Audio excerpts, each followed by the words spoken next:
എന്താ വന്ദനമ്മ ജഗനങ്ങൾ ഫോൺ എടുക്കാത്തത്? ഡിയമ്മൾ ഒന്നും കൂടി വിളിച്ചു നോക്കട്ടെ? വേണ്ട, ജഗനങ്ങള് ഇന്റർനാഷണൽ ബിസിനസ് ചെയ്യുന്ന ആളല്ലേ. ചിലപ്പോ വീട്ടിലെ ഇതുപോലെയുള്ള നിസ്സാര കാര്യങ്ങൾ ശ്രദ്ധിക്കാൻ അദ്ദേഹത്തിന് സമയം കിട്ടില്ല. എന്താ അച്ഛാ ഇങ്ങനെയൊക്കെ? അച്ഛനൊരു കാര്യം പറഞ്ഞിട്ട് ഞാൻ എന്തെങ്കിലും കേൾക്കാതിരുന്നിട്ടുണ്ടോ?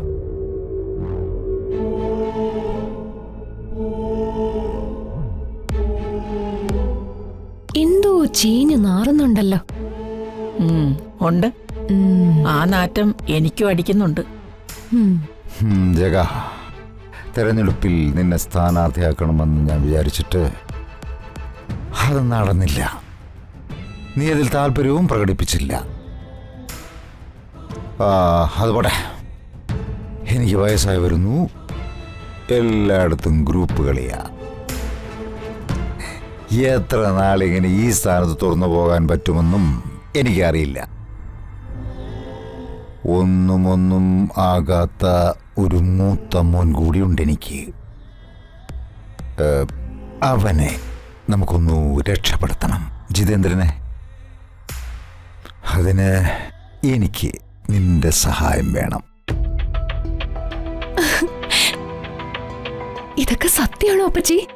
കേട്ടിട്ട് കുളിര് പോരുന്നു. നീ വലിയ കുളിരൊന്നും കോരണ്ട. പണ്ടേ കരുണാകരനൊരു ശീലമുണ്ട്. നിന്നെയാണ് സ്ഥാനാർത്ഥിയാക്കാൻ ഉദ്ദേശിക്കുന്നെങ്കിൽ ആദ്യ സ്ഥാനാർത്ഥിയായിട്ട് എന്റെ പേര് പറയും. കുളം കലക്കി മീൻ പിടിച്ച അവന്റെ ശീലം. മീനൊട്ട് കിട്ടത്തുമില്ല, വലയും പൊട്ടും. നീ അധികം മോഹിക്കാതെ പോയി ചായ എടുക്ക്. ചെല്ല്. അല്ല, അപ്പച്ചി വരുന്നില്ലേ? ഞാൻ അതിന്റെ ബാക്കിയൂടെ കേക്കട്ടെ. നീ ചെല്ല്, പോ.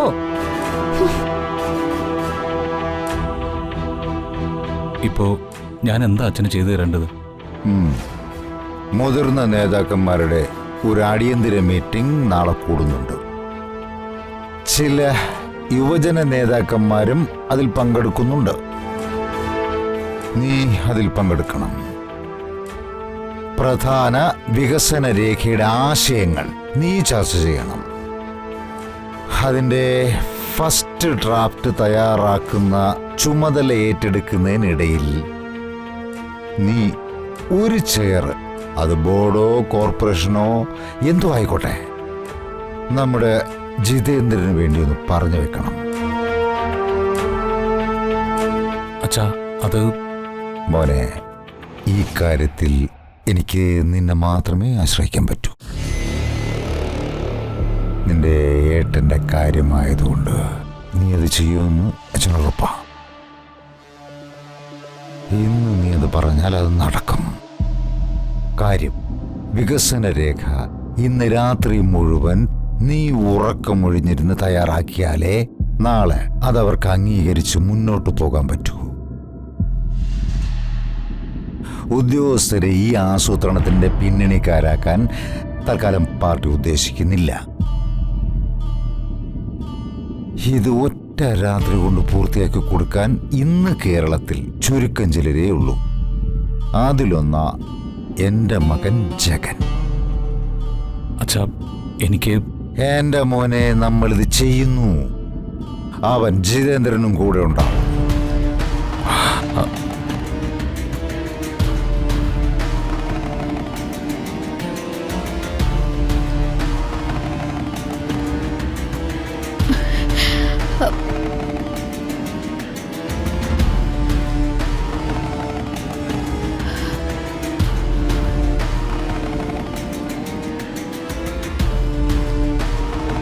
എന്താ വന്ദനമ്മ ജഗനങ്ങൾ ഫോൺ എടുക്കാത്തത്? ഡിയമ്മൾ ഒന്നും കൂടി വിളിച്ചു നോക്കട്ടെ? വേണ്ട, ജഗനങ്ങള് ഇന്റർനാഷണൽ ബിസിനസ് ചെയ്യുന്ന ആളല്ലേ. ചിലപ്പോ വീട്ടിലെ ഇതുപോലെയുള്ള നിസ്സാര കാര്യങ്ങൾ ശ്രദ്ധിക്കാൻ അദ്ദേഹത്തിന് സമയം കിട്ടില്ല. മോളെ, ജഗൻ വിവരം അറിഞ്ഞിരുന്നെങ്കിൽ നിന്നെ തിരിച്ചു വിളിക്കാതിരിക്കില്ല എന്ന് തന്നെ എന്റെ വിശ്വാസം. പ്രകാശേട്ടൻ വിളിച്ചറിയിച്ചെന്നല്ലേ പറഞ്ഞ്? പ്രകാശേട്ടൻ ഇപ്പൊ ഒരുപാടങ്ങ് മാറി. ശരിക്കും പറഞ്ഞൊരു വല്യേട്ടനായി ഇപ്പോ. എല്ലാ കാര്യത്തിനും ആളിനിപ്പോ നല്ല ഉത്തരവാദിത്വമാ. പ്രകാശം വിളിച്ചു എന്ന് പറയുന്നത് ശരിയായിരിക്കും. ജഗന്റെ ഫോണിന് ഇനി വല്ല കേട് സംഭവിച്ചിട്ടുണ്ടോന്ന് അറിയില്ലല്ലോ. ഏതായാലും എന്റെ ഏട്ടൻ ഭാഗ്യവാനാ. മരുമാനെ ഇത്രയും സപ്പോർട്ട് ചെയ്യുന്ന ഒരു അമ്മായിയമ്മയെ കിട്ടിയില്ലേ. മരുമകനെ മാത്രമല്ല, മരുമക്കളോടെല്ലാം അമ്മയ്ക്ക് ഒരേ രീതി തന്നെയാ. ദേ, ഇത് കഴിച്ചിട്ട് വേദന കുറയുന്നില്ലെങ്കിൽ നമുക്ക് ഹോസ്പിറ്റലിലേക്ക് പോവാം. എനിക്കിപ്പോ വേദനയൊന്നുമില്ല സുചിത്രടുത്തി. ഇപ്പൊ അറിയില്ല, രാത്രിയാകുമ്പോ കോൾ അങ്ങ് മാറും. മാധവേട്ടൻ ഇന്ന് വർക്ക്ഷോപ്പിൽ മൊബൈല് കൊണ്ടുപോയിട്ടുമില്ല. ഒരു കണക്കിന് അച്ഛൻ മൊബൈല് കൊണ്ടുപോകാത്തത് കാര്യമായി. അല്ലെങ്കിൽ ഇതറിഞ്ഞ് അച്ഛൻ വർക്ക്ഷോപ്പിന് അവധിയും കൊടുത്ത് വെപ്രാളപ്പെട്ട് ഇങ്ങോട്ട് വന്നേനെ. വന്ദനമോളെന്ന് വെച്ചാ അച്ഛന് ജീവന. അക്കാര്യത്തില് വന്ദന ഭാഗ്യവതിയാ. കാര്യം അറിഞ്ഞിട്ട് സ്വന്തം ഭർത്താവ് ഒന്ന് വിളിച്ച് ചോദിച്ചു പോലും ഇല്ലല്ലോ. അതൊന്നും അത്ര വലിയ കാര്യമാക്കാനില്ല. ഞാൻ പ്രഗ്നന്റ് ആയിരുന്നപ്പോ പ്രസവ സമയത്ത് പോലും ആശുപത്രിയിലേക്ക് പ്രകാശേട്ടനൊന്നും വന്നില്ല. പക്ഷേ അച്ഛനും അമ്മയും പ്രകാശേട്ടൻ വരാത്തതിന്റെ കുറവ് അറിയിച്ചിട്ടുമില്ല. ആ ഒരു ധൈര്യം കൊണ്ടായിരിക്കാം ജഗനും ഇതത്ര കാര്യമാക്കാതിരുന്നത്.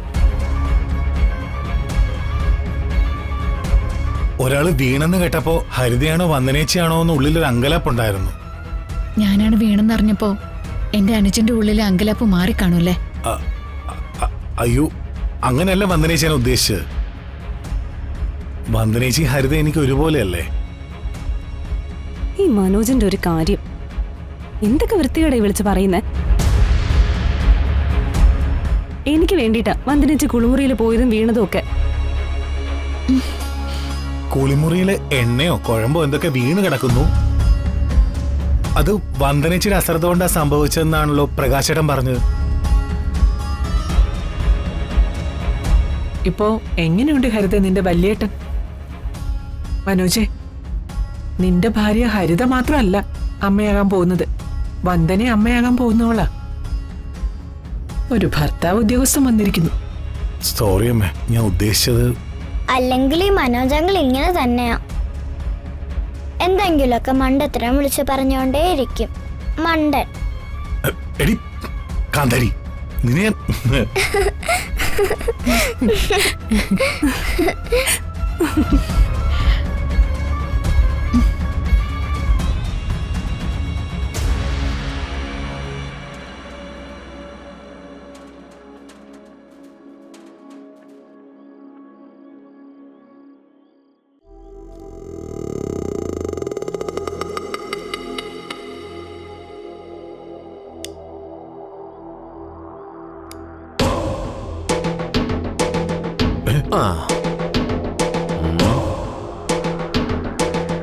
നീ ഇവിടെ വന്ന് എന്താ ആലോചിക്കടാ?